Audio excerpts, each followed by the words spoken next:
Now, it all began with a couple of phone calls to Mick Jagger and George Clooney, no less. Now, several months down the line, a star-studded music video has been released to highlight the crisis in Darfur in Sudan. Hollywood A-lister Matt Damon is among those trying to get the message across. The conflict has claimed more than 200,000 lives and driven around 2.5 million people from their homes. There's disaster in your past, boundaries in your past. What do you desire when lifts you higher? You don't have to be extraordinary, just giving those who never heard your cries. You shall rise. You shall rise. Well, Jason McHugh is the human rights lawyer who came up with the idea for the campaign, and Marlon Rudette here in the studios from the hip-hop duo Mattafix, and you saw him in that video there. Jason, to you first. You picked up the phone and called a couple of your mates. That's some contacts book you've got there. Who else did you call?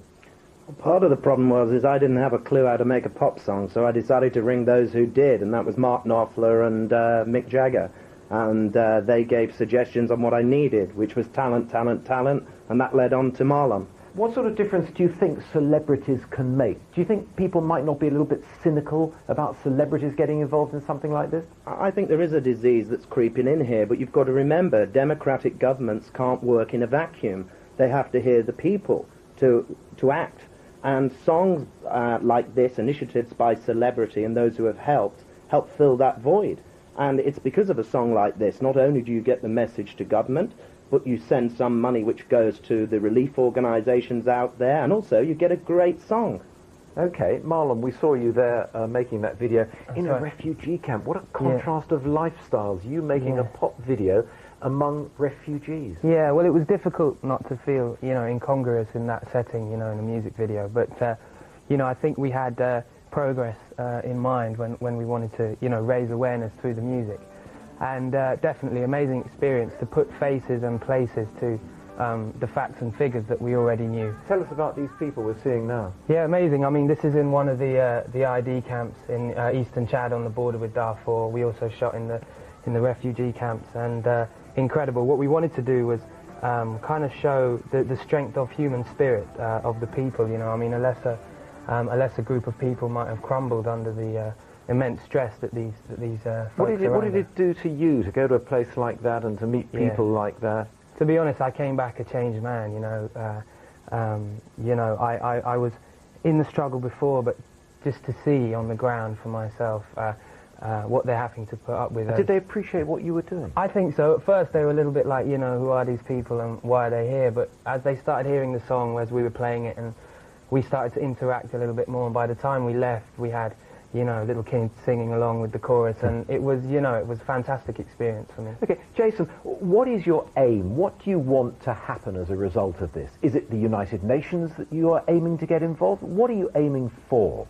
Well, there's a resolution set out there now, 1769, which calls for a combined African Union and UN force to go in. I think what a lot of campaigners want is to see that happen. I've just come back from Chad, and everyone I met said we need protection, protection, protection. The whole point of this song is that people can get behind it and use it as a vehicle. It's a happy song. And, today, for instance, I know on YouTube the song had 10,000 hits. If this song was out on iTunes today, this would have been getting into the top of the charts. This is a lot of awareness. If that happens in every EU country, if that happens in America, Russia, it's going to have an effect on those governments. Those governments are going to push more to pursue that UN mandate. Okay, well, Jason, Marlon, thank you both very much. Let's play a little bit more of that video to help your cause. Thank you both for coming in. There's disaster in your past, boundaries in your past.